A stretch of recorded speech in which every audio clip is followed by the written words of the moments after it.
Hello, and welcome to one of my game showcases. Today I'll be showing Not Sound Voltex.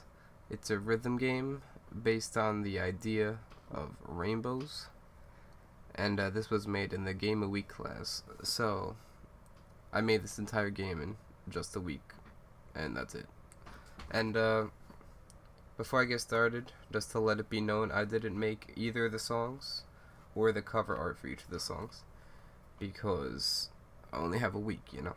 So, the way you play is you use these three buttons, and each of these three buttons represent a different primary color.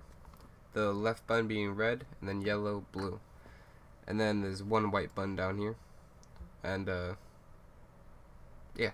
So, the idea of rainbows gets added in because what about the green, orange, purple notes? Well, you use the primary colors to make those colors. So if you want to make orange, you press the red and yellow buttons at the same time, and then that's how you press the orange button. I made two songs, an easy one and a hard one. Yeah. One problem I had while making this is I was looking up on forums about making rhythm games, and apparently it's pretty difficult, mostly because of syncing issues. So I know I had syncing issues when I would transfer between my laptop and my desktop. Not quite sure how to fix that. I tried setting the frame rate to 60, but yeah, right now it's sorta good. So just so you know, if you were to download it and play it, it might be slightly off, but I only had a week to make this. And so the game could also be played on a keyboard also. And I'll mute myself while we play because the keyboard's a bit loud. So yeah.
And then I guess I'll play the second song with the keyboard, just to show you that it's possible, I guess.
So that's not sound Voltex. Yeah, made in game a week.